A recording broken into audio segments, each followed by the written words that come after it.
오늘 예배 참석하신 모든 분들을 환영합니다. 이 시간 주님의 은혜가 함께하는 귀한 시간 되시기를 바랍니다. 저희 시간 다 같이 성경 말씀 보겠습니다. 오늘 말씀은 욥기 42장 1절로 6절 말씀입니다. 욥이 여호와께 대답하여 이르되 주께서는 못하실 일이 없사오며 무슨 계획이든지 못 이루실 것이 없는 줄 아오니 무지한 말로 이치를 가리는 자가 누구이니까. 나는 깨닫지도 못한 일을 말하였고 스스로 알 수도 없고 헤아리기도 어려운 일을 말하였나이다. 내가 말하겠사오니 주는 들으시고 내가 주께 묻겠사오니 주여 내게 알게 하옵소서. 내가 주께 대하여 귀로 듣기만 하였사오나 이제는 눈으로 주를 배움나이다. 그러므로 내가 스스로 거두어 드리고 티끌과 재 가운데서 회개하나이다. 아멘. 우리는 오늘부터 하나님에 대한 질문들이라는 새로운 설교 시리즈를 시작합니다. 이번 시리즈 동안 우리는 하나님과 연관된 질문들에 대해 생각해 보겠습니다. 오늘은 하나님은 존재하는가? 라는 질문에 대해 생각해 보겠습니다. 이 세상에는 세 분류의 사람들이 있습니다. 첫째는 무신론자들로 이들은 하나님이 존재하지 않는다고 믿습니다. 둘째는 회의론자들로 이들은 하나님이 존재하는지 존재하지 않는지 도무지 알 수가 없다 이렇게 믿습니다. 셋째는 유실론자들로 이들은 하나님이 존재하신다고 믿습니다. 그러나 무신론은 논리학적으로 불가능합니다. 무신론은 증명하는 것이 불가능합니다. 그 이유는 무신론자들은 절대적 부정, universal negative를 믿기 때문입니다. 무신론자들은 온 우주에 하나님이란 없다라고 믿습니다. 그러나 이런 절대적 부정을 믿기 위해서는 온 우주의 것들을 전부 다 알아야만 합니다. 그 이유는 하나님께서는 우리가 사는 이 지구상에는 존재하지 않아도 다른 우주계 어딘가에 존재할 수 있기 때문입니다. 그래서 무신론을 증명하려면 온 우주계의 모든 것들을 전부 다 알아야 합니다. 하지만 그것은 불가능합니다. 그래서 무신론은 증명이 불가능한 것입니다. 그래서 시편 14편 1절은 다음과 같이 기록했습니다. 어리석은 자는 그의 마음에 이르기를 하나님이 없다 하는도다. 이 세상에 많은 사람들이 하나님의 존재 여부에 대해서 논쟁을 해왔습니다. 학교에서 철학을 공부하신 분들은 하나님의 존재에 대한 4가지 논쟁을 들어본 경험이 있으실 것입니다. 첫째는 목적론적 증명입니다. 목적론적 증명. 이 논쟁은 이렇게 말합니다. 우주는 시계와 같고 돌과 같지 않다. 그 이유는 우주에는 분명한 목적이 있기 때문이다. 그러므로 우주의 목적을 만든 하나님이 존재한다.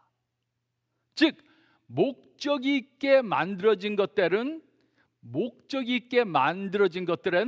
그것을 만든 누군가가 있고 우주는 목적이 있게 만들어졌기 때문에 우주를 만든 하나님이라는 존재가 있다는 것입니다. 둘째는 윤리적 증명입니다. 이 논쟁은 이렇게 말합니다. 하나님이 없다면 양심의 법이란 있을 수 없다. 그러나 양심의 법이 존재한다. 그러므로 양심의 법을 만든 하나님이 존재한다. 즉, 이 세상에 옳고 그른 양심의 법이 있는 이유는 그 법을 만든 하나님이 있기 때문이라는 것입니다. 또 셋째는 우주론적 증명입니다. 이 논쟁은 이렇게 말합니다. 모든 존재하는 것에는 원인이 있다. 모든 원인에 무한한 역행이 있지 않은 한 원인이 없는 원인이 있을 수밖에 없다. 그러므로 원인이 없이 존재하는 하나님이 존재할 수밖에 없다. 그해로 부모님이 계시기 때문에 자녀들이 존재할 수 있는 것입니다. 그리고 부모님이 존재하는 것은 할아버지와 할머니가 존재했기 때문입니다. 이렇게 이 세상의 모든 것들에는 원인이 있습니다. 그 이유는 원인이 없이는 그 무엇도 존재할 수 없기 때문입니다. 그리고 모든 것들이 첫 번째 원인이 되는 하나님이 존재하기 때문에 그 후에 모든 것이 존재하게 됐다는 것입니다. 모든 것들의 첫 번째 원인은 원인이 없이 존재하시는 하나님이십니다. 또 넷째는 존재론적 증명입니다. 이 논쟁은 이렇게 말합니다. 세상에는 세 종류의 존재, 즉 필연적 존재, 조건적 존재, 불가능적 존재만이 가능하다. 하나님은 조건적 존재가 될 수 없다. 하나님은 불가능한 존재도 아니다. 그러므로 하나님은 필연적 존재이다. 필연적 존재는 다른 존재물의 존속을 받지 않고 이런 존재는 영원히 지속됩니다. 조건적 존재는 존재 여부가 다른 존재물의 존속을 받습니다. 그것이 없으면 존속할 수 없습니다. 그리고 이런 존재는 언젠가 끝날 수도 있습니다. 그리고 불가능적 존재는 동그란 네모와 같이 존재가 불가능한 것입니다. 이 세상의 모든 것들은 이 세 가지 존재 안에 포함됩니다. 필연적 존재, 조건적 존재, 아니면 불가능적 존재. 그런데 하나님은 조건적 존재가 아닙니다. 그 이유는 하나님은 어떤 곳에도 존속을 받지 않기 때문입니다. 또 하나님은 불가능한 존재도 아닙니다. 그 이유는 하나님의 존재는 가능하기 때문입니다. 하나님이 존재하지 않는다고 그 누구도 증명해낼 수 없습니다. 그렇기 때문에 하나님이 조건적 존재도 아니고 불가능적 존재도 아니라면 하나님은 필연적 존재일 수밖에 없다. 이렇게 말합니다. 물론 이런 논쟁들은 하나님의 존재를 완전히 증명해 주지 않습니다. 이런 논쟁들을 반박하는 반증들도 많이 있습니다. 그러나 이런 논쟁들은 적어도 하나님의 존재가 가능하다는 것을 보여줍니다. 그런데 매우 흥미로운 사실이 있습니다. 그것은 성경을 보면 성경 안에는 하나님의 존재에 대한 논쟁이 단 한 번도 나오지 않는다는 것입니다. 단 한 번도 하나님의 존재에 대한 논쟁이 기록되어져 있지 않습니다. 그런데 하나님의 존재에 대해 말한 그런 책이 있습니다. 그 책은 바로 욥기입니다. 구약의 욥기입니다. 욥기 1장 1절은 다음과 같이 기록했습니다. 우스 땅에 욥이라 이름하는 사람이 있었는데 그 사람은 순전하고 정직하여 하나님을 경외하며 악에서 떠난 자더라. 욥은 누가 봐도 훌륭한 사람이었습니다. 그러나 이런 욥에게 하나님께서는 여러 가지 재앙이 오는 것을 허락하셨습니다. 그는 가지고 있던 소와 양과 낙타들을 전부 다 잃게 되었습니다. 그는 또 그의 10자녀들을 다 잃었습니다. 이때 욥은 어떻게 반응했습니까? 욥기 1장 20절에서 22절은 다음과 같이 기록했습니다. 욥이 일어나 겉옷을 찢고 머리털을 밀고 땅에 엎드려 경배하며 가로되 내가 모태에서 적신이 나옵사온즉 또한 적신이 그리로 돌아가올지라.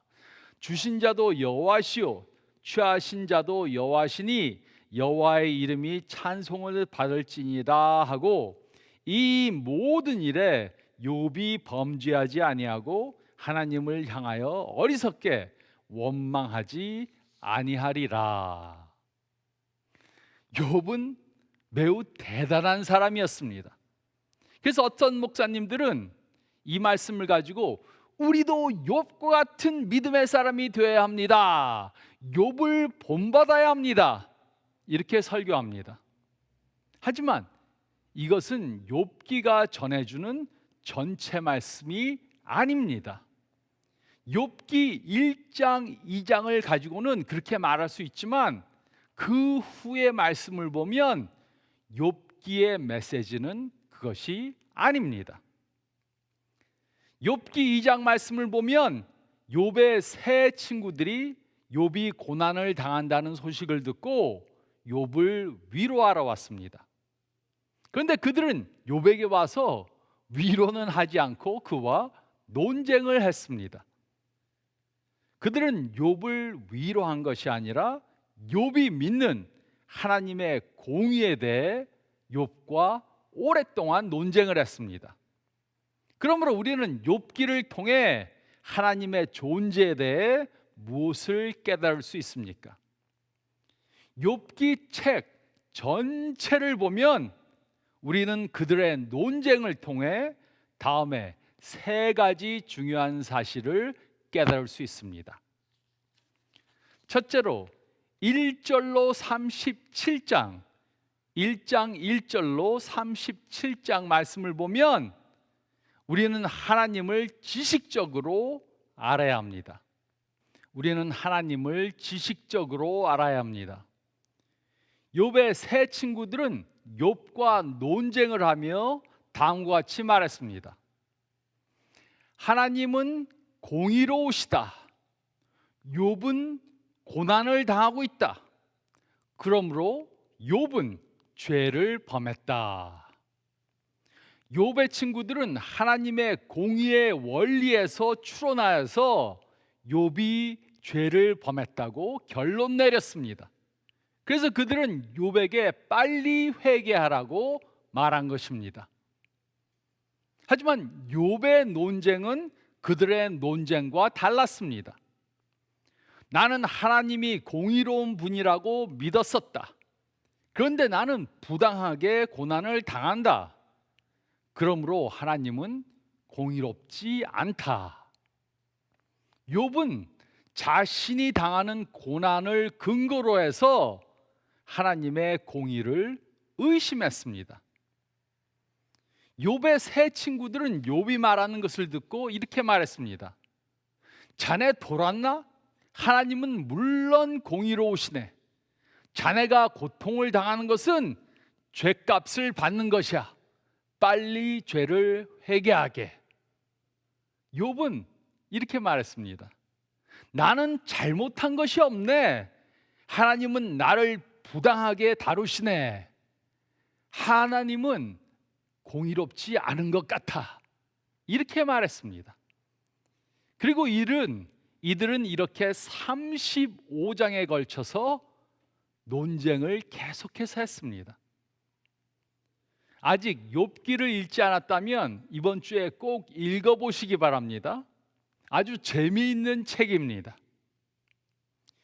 욥과 그의 세 친구들은 하나님에 대해 전반적으로 알고 있었습니다.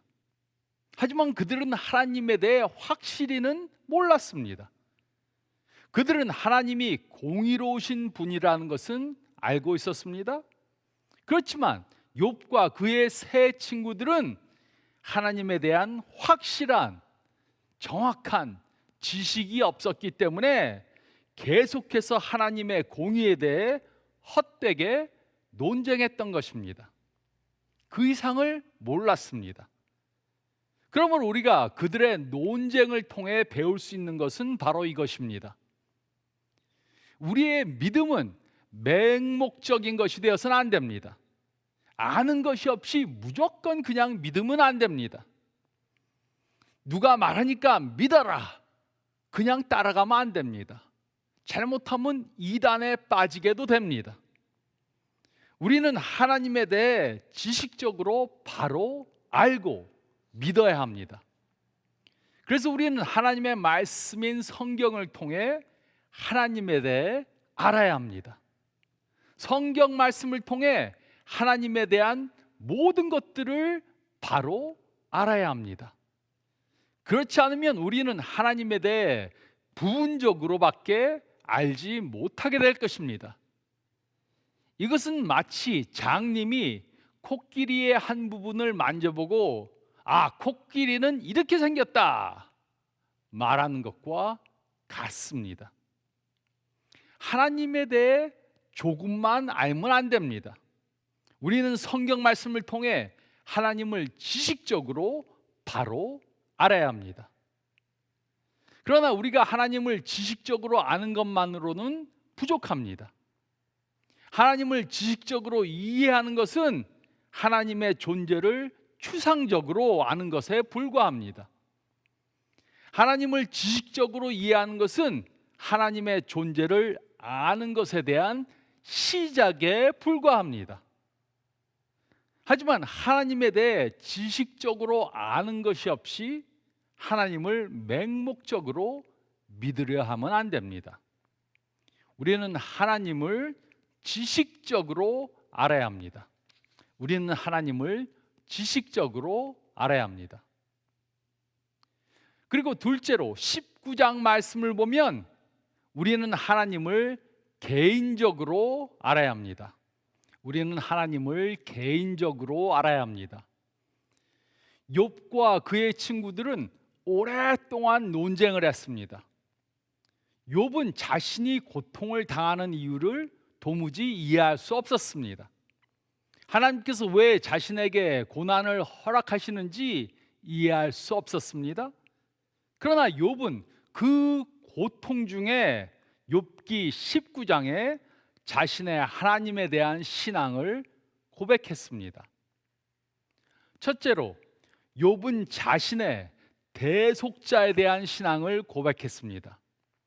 25절에 욥은 다음과 같이 말했습니다. 내가 알기에는 나의 대속자가 살아계시니 마침내 그가 땅 위에 서실 것이라. 아담과 하와가 죄를 범한 후에 하나님께서는 그들에게 죄에서 인간들을 죄에서 구속할 구속자, 대속자를 보내실 것을 약속하셨습니다. 그리고 욥은 그 하나님의 약속을 믿었습니다. 물론 그는 그 대속자의 이름이 예수이고 또 그가 베들레헴에서 탄생하실 것이라는 것은 몰랐을 수 있습니다. 하지만 그 대속자가 언젠가 이 세상에 오실 것을 믿었습니다. 그는 자신의 대속자에 대한 신앙을 고백했습니다. 또 둘째로 욥은 부활의 신앙을 고백했습니다. 26절, 27절은 다음과 같이 기록했습니다. 내 가죽이 벗김을 당한 후에도 내가 육체 밖에서 하나님을 보리라. 내가 그를 보리니 내 눈으로 그를 보기를 낯선 사람처럼 하지 않을 것이라. 내 마음이 초조하구나. 이곳에 가죽이 벗김을 당한다는 말은 육체가 죽은 후에 영으로 하나님의 천국에 가는 것을 말합니다. 현재 욥은 육체적으로 정신적으로 많은 고난을 당하고 있었습니다. 그리고 그는 언젠가 자신이 죽을 것이라는 것을 알았습니다. 하지만 그는 죽는 것이 자신의 존재의 마지막이 아니라는 것을 알았습니다. 그는 죽은 후 천국에서 하나님을 뵐 것을 믿었고 그 시간을 초조하게 기다렸던 것입니다. 욥은 이 믿음 때문에 그가 당하는 고난을 이길 수 있었습니다. 그러므로 우리들도 하나님을 지식적으로 알고 개인적으로 믿어야 합니다. 그것은 하나님에 대해 지식적으로 머리로만 알면, 그리고 개인적으로 믿지 않으면 우리는 하나님과 아무런 개인적 관계를 갖지 못하기 때문입니다. 우리가 대통령에 대해서 많은 정보를 알고 있다고 대통령과 관계를 가지는 것은 절대로 아닙니다. 또 우리가 BTS 그룹과 그들의 노래를 전부 다 한다고 그 멤버들과 관계를 가지는 것도 아닙니다. 그들을 만나고 대화를 하고 계속해서 사귀어야 개인적인 관계를 갖게 되는 것입니다. 이처럼 우리는 하나님에 대해 지식적으로 알아야지만 하나님에 대해 지식적으로만 아는 것으로 그쳐서는 안 됩니다. 그 대신 하나님을 개인적으로 알고 믿는 그런 믿음을 가져야 합니다. 우리는 하나님을 지식적으로 알아야 합니다. 그리고 우리는 하나님을 개인적으로 알아야 합니다. 그런데 우리가 하나님을 개인적으로 아는 것만으로도 충분하지 않습니다. 셋째로 38장에서 42장 말씀을 보면 우리는 하나님을 경험적으로 알아야 합니다. 우리는 하나님을 경험적으로 알아야 합니다. 욥에게는 하나님을 믿는 개인적 믿음이 있었지만 그는 하나님께서 왜 자신에게 고난을 허락하시는지 이해하지 못했습니다. 그래서 그는 하나님께서 공의롭지 않다고 생각했습니다. 그래서 그는 하나님과 대면하길 원했습니다. 그는 하나님께 자신이 이해하지 못하는 것에 대해 설명을 듣길 원했습니다. 물론 욥은 하나님께서 자신에게 나타나실 것이라고는 전혀 생각하지 못했습니다. 그러나 그의 생각과는 달리 하나님께서는 그에게 직접 찾아오셨습니다. 하나님께서 욥에게 오셔서 하신 것은 바로 이것입니다. 하나님께서는 욥이 질문한 것에 대해 단 한 가지도 대답해 주시지 않으셨습니다. 그 대신 하나님께서는 인간들이 대답할 수 없는 질문들을 욥에게 여러 가지 하셨습니다. 내가 하마와 악어를 어떻게 만들었는지 아느냐? 내가 온 우주를 어떻게 창조했는지 아느냐? 내가 우주의 기초를 만들 때 너는 어디 있었느냐? 하나님께서는 이렇게 욥에게 사람들이 대답할 수 없는 질문들을 계속해서 하셨습니다. 하나님께서는 이런 질문들을 욥에게 하심으로 욥이 이렇게 쉬운 것도 이해하지 못하면서 어떻게 하나님의 공의와 같이 어려운 것을 이해하려고 했는가 꾸짖으신 것입니다.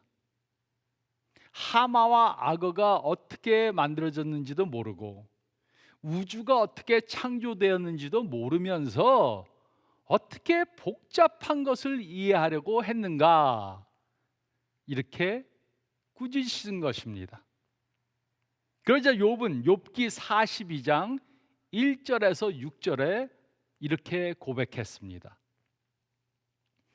욥이 여호와께 대답하여 이르되 주께서는 못하실 일이 없사오며 무슨 계획이든지 못 이루실 것이 없는 줄 아오니 무지한 말로 이치를 가리는 자가 누구이니까?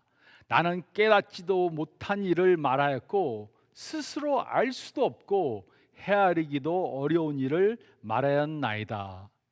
내가 말하겠사오니 주는 들으시고 내가 주께 묻겠사오니 주여 내게 알게 하옵소서. 내가 주께 대하여 귀로 듣기만 하였사오나 이제는 눈으로 주를 배움나이다. 그러므로 내가 스스로 거두어 드리고 티끌과 제 가운데서 회개하나이다. 욥은 과거에는 하나님에 대해 귀로 들어서 알고 있었습니다. 그러나 이제 그는 하나님을 직접 자신의 눈으로 배웠습니다. 그는 이제 하나님을 경험적으로 안 것입니다. 하나님을 직접 경험하고 나니까 그가 전에 가지고 있던 질문들이 다 사라져 버렸습니다.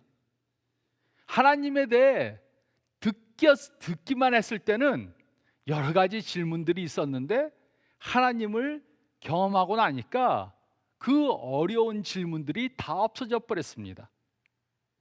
그는 하나님에 대해 이해하지 못하는 것들이 많이 있었습니다. 그런데 하나님을 직접 경험하니까 이런 질문들이 다 없어져 버렸습니다. 그러므로 욥이 하나님을 직접 경험하고 배운 것이 있습니다. 첫째로, 그는 하나님은 공의의 하나님일 뿐만 아니라 은혜의 하나님이심을 깨달았습니다. 욥은 하나님을 원망했고 하나님께 화도 내었습니다. 그런데도 하나님께서는 욥을 찾아오셨습니다. 이것은 하나님의 은혜입니다. 욥이 하나님을 뵐 아무런 어려운 일을 한 것이 없습니다. 그러나 하나님께서는 은혜로 욥을 찾아와 주셨습니다. 그리고 은혜로 그를 전보다 더 축복해 주셨습니다. 즉, 욥은 의로운 일을 해서 구원을 받은 것이 아니고 대속자를 믿는 그 믿음 때문에 은혜로 구원을 받은 것입니다.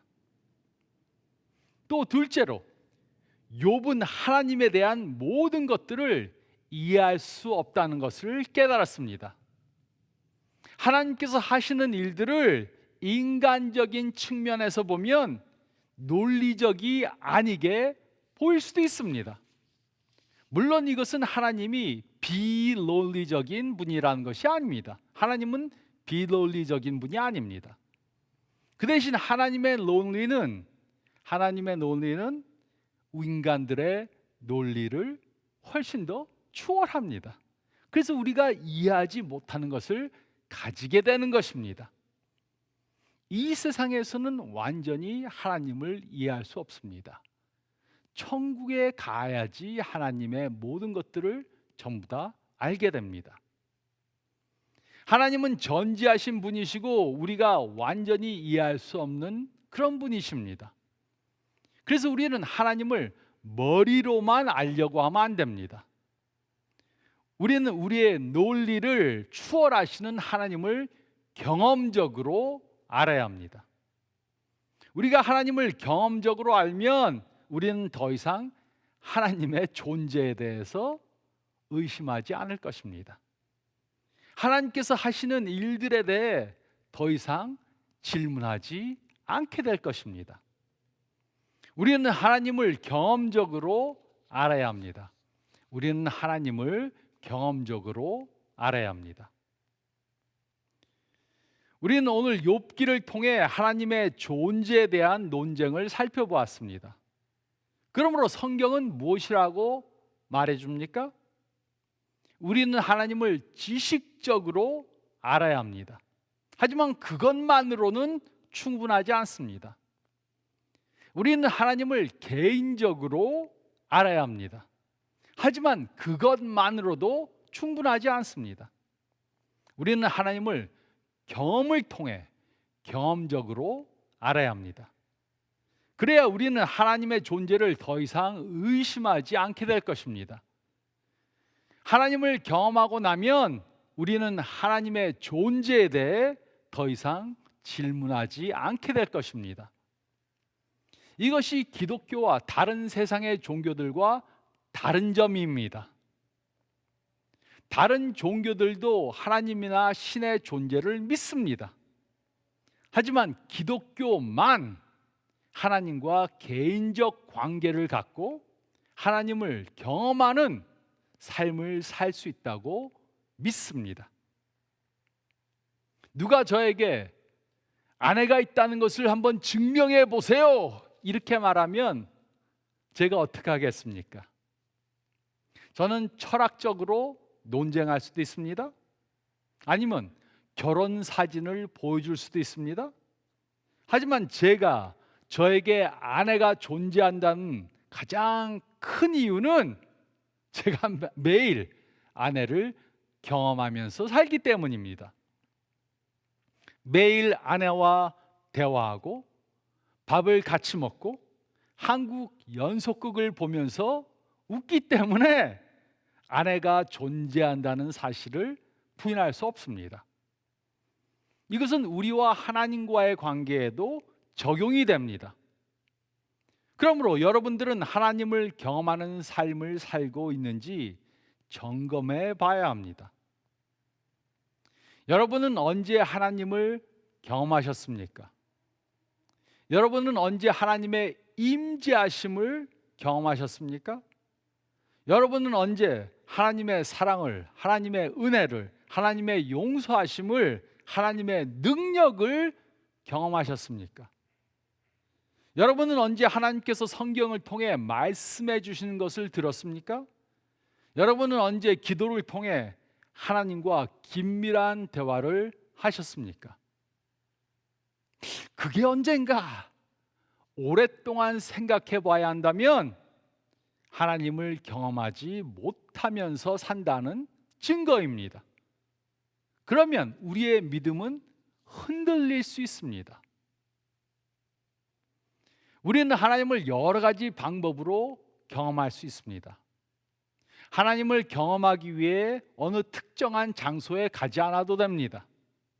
하나님을 경험하기 위해 어떤 특정한 사람을 찾아가지 않아도 됩니다. 우리는 성경을 읽음으로 하나님의 말씀을 듣는 것을 경험할 수 있습니다. 기도로 하나님과 대화함으로 하나님을 경험할 수 있습니다. 또 주일 예배를 통해 하나님의 임재하심을 경험할 수 있습니다. 또 찬양을 통해 하나님이 주시는 평화를 맛볼 수 있습니다. 또 운전하다가 찬송가를 들으면서 하나님을 경험할 수 있습니다. 우리들에게 하나님의 존재를 가장 강하게 증명해 주는 것은 철학적 논쟁이 아니라 개인적 경험입니다. 이렇게 하나님을 매일 삶 가운데 경험함으로 흔들리지 않는 믿음을 가지고 사는 저와 여러분들이 되시기를 예수님의 이름으로 축원드립니다. 저희 다 같이 기도드리겠습니다. 잠깐 머리를 숙이시고 오늘 말씀 다시 한번 묵상해 보시기 바랍니다. 우리는 하나님을 머리로만 믿으면 안 됩니다. 또 개인적인 관계를 가져야 합니다. 개인적으로 믿어야 합니다. 하지만 그것만으로도 충분하지 않고 우리는 하나님을 우리 삶 속에 경험함으로 하나님을 경험적으로 믿는 그러한 믿음을 가져야 합니다. 부모님 되신 분들은 이런 삶을 살아야 하고 자녀들에게 이런 삶을 경험하게 해줘야 합니다. 그래야 자녀들도 성장해서 하나님을 경험했기 때문에 하나님의 존재 여부를 의심하지 않을 것입니다. 또 우리가 하나님을 경험하는 삶을 살아야지 주위에 있는 예수님을 아직 모르는 사람들에게 하나님이 우리 삶 가운데 살아서 역사하신다는 것을 증명해 볼 수 있습니다.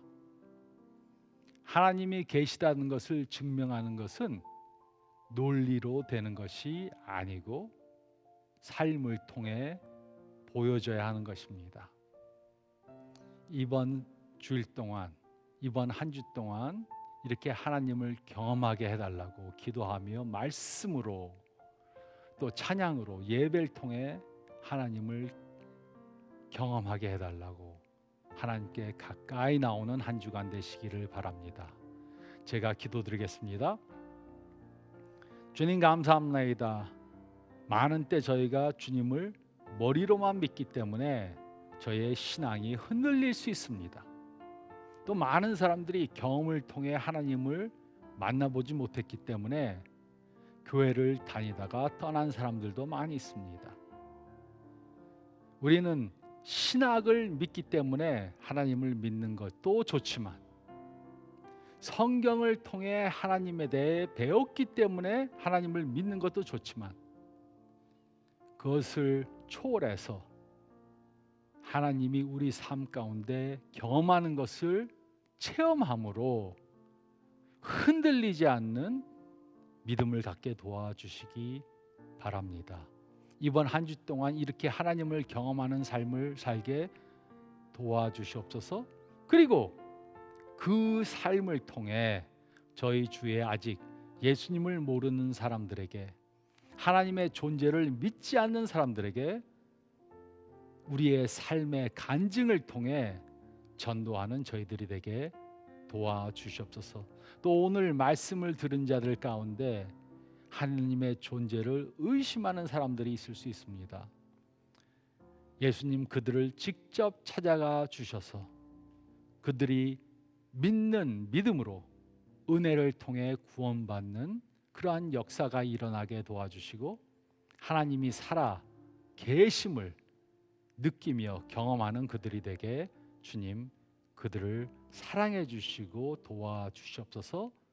간절히 바라올 때 이 모든 말씀 우리 주님 예수 그리스도 이름 받들어 간절히 기도드리옵나이다. 아멘. 한 주간 동안 하나님을 경험하면서 사시는 모두가 되시기 바랍니다. 제가 다음 주에는 악이 왜 존재하는가, 하나님이 계신데 왜 세상에 악이 존재하는지 저희가 생각해 보는 시간 갖겠습니다. 축복된 한 주간 되시기를 바랍니다.